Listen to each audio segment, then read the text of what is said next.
Hey, let's get down to some business here and talk some serious stuff. Let's talk about the horrific stabbing of Austin Metcalf that you've been talking about all morning and doing such a brilliant job as usual. And you have the right tone. I love your prayerful attitude, not only about the young man who was allegedly killed in cold blood, but the alleged killer as well, Karmelo Anthony. You are deftly avoiding the 800-pound elephant in the room. What's that? And I noticed that you have not touched what is all over social media over this killing. And I am intrigued by this. Not by you, by the way. I know why you're not even there, because it doesn't even cross your mind, perhaps, What's that? that race is a national subject on this particular horrific tragedy. And I often wonder why. And let me tell you why. Let me give you an example. End Wokeness is an ex-Twitter account I follow. And the post shows both of these boys' pictures, Austin and this Karmelo Anthony. The post says, say his name, Austin Metcalf, 17, high-achieving student, athlete, 4.0 GPA, killed in cold blood by Karmelo Anthony, zero national outrage.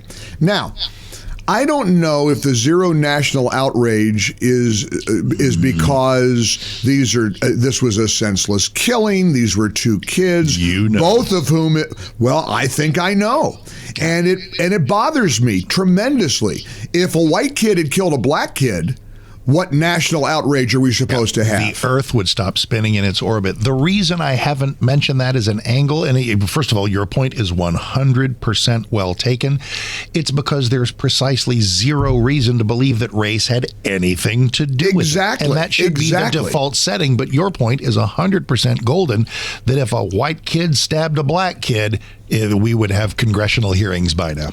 And perhaps that's why people are bringing it up now. But maybe they're saying, look, it's the end of the world if a white kid kills a black kid, but if a black kid kills a white kid, nobody pays attention. Well, I can assure you, people are paying attention to this case. And in this case, as you pointed out, both of these kids had bright futures. Yeah. Both of these young men were promising athletes and scholars and spiritual. They, as you said, they both have Twitter X accounts, and they both invoke God and faith. And like you said, the Anthony family now is gutted by what this kid allegedly did. And, but as you said, at least he's alive. Yeah. He'll probably be behind bars for the rest of his life. So 2 lives are ruined. 2 lives are destroyed. And race, we've just got to stop, I think. And the only reason I want to just touch on it is because that's the entire thread on social media. When a black kid kills a white kid, there's nothing said about it, blah, blah, blah. Look, we don't have to get into Sigmund Freud here to know what happened. It's the basis of road rage. Happens in the blink of an eye. You see these videos posted on social media all the time.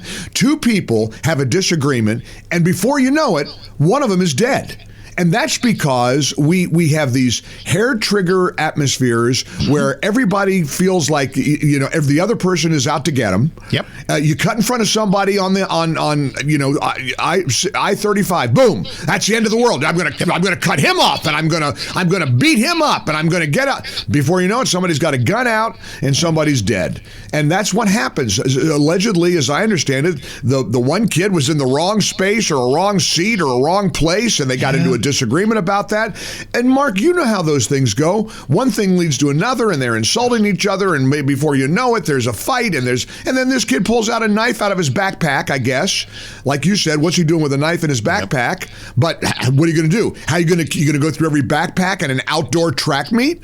How do you prevent that from happening? Well, that's one of the things I heard in the stories is now there may be focus on security at such events. Security at a high school stadium for a track meet? We're going to have metal detectors there now? Oh, I know. That's where we go. And God forbid if it would have been a gun. That'd be the end of the world on that one. That'd be gun control. Now we need knife control. Exactly. It's just like you said, what we need to do is lean into prayer. I hope that both of these families, particularly the family of Austin Metcalf, who now has to be buried, I hope they take some comfort in knowing that at least from his public postings, he was right with the Lord.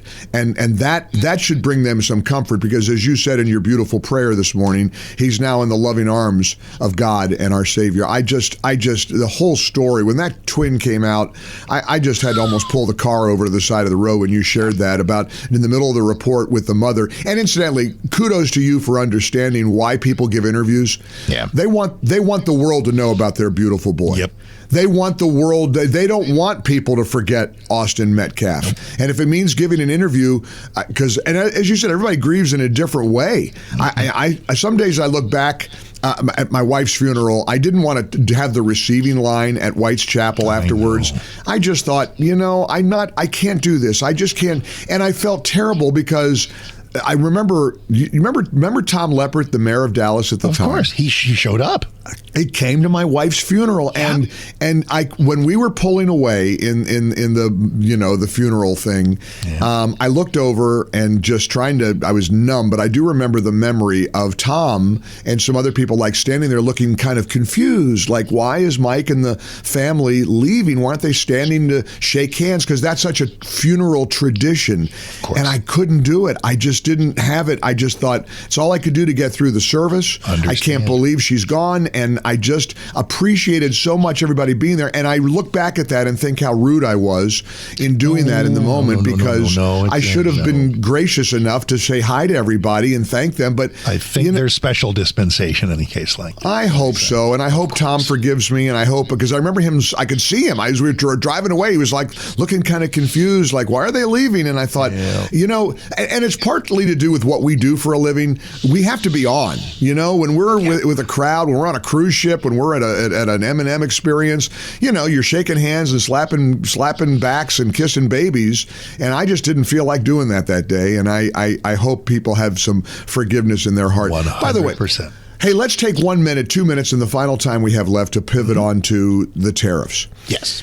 I'm old enough to remember that Rush Limbaugh got eviscerated because he said something about, I don't want America's agenda to succeed because it's Obama's agenda. Remember that? Yes. Remember there's a big drama? Well, now we're witnessing this on steroids. Mm-hmm. Have you ever stopped to think about how all the legacy media and all the Democrats are rooting against America with these tariffs? They would love it if the stock market totally tanked, if jobs were lost, and if America's manufacturing sector suffered for a long time.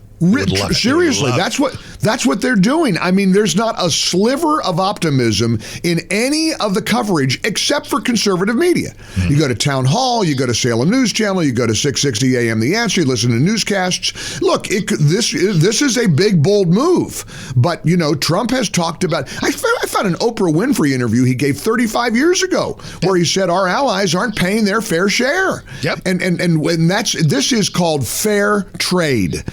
But you got people like Mitch McConnell's lining up against it. Shocker. Murkowski and Collins. Shocker. Rand Paul. Now the only guy, but I'll tell you, I'm going to give Rand Paul a special carve out of sincerity because he's such an uber libertarian. He doesn't want government intervention in the trade marketplace at all. He just sort of wants it all to kind of even. Yeah. And I understand that. He's consistent, I guess. But how about let's be united, Republicans? How about we give some cover to the guy? Look, Piers Morgan had a quote that I thought resonated. He said, look, this is either going to be one of the biggest, most spectacular success stories in the history of America, or it's going to be an abysmal failure.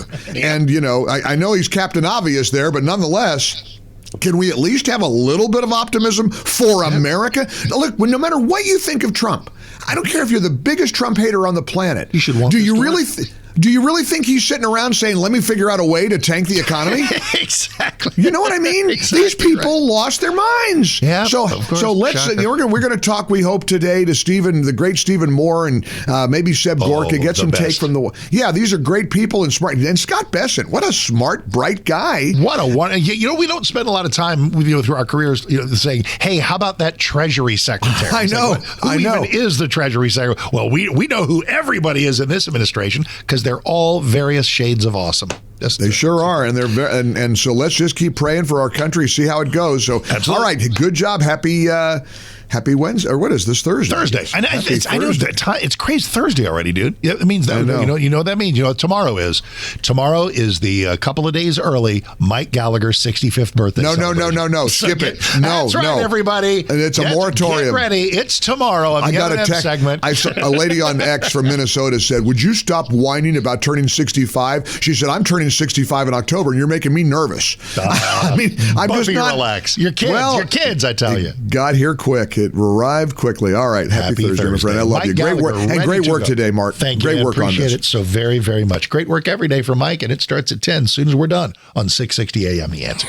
For full shows, live and on demand, it's Salem News Channel.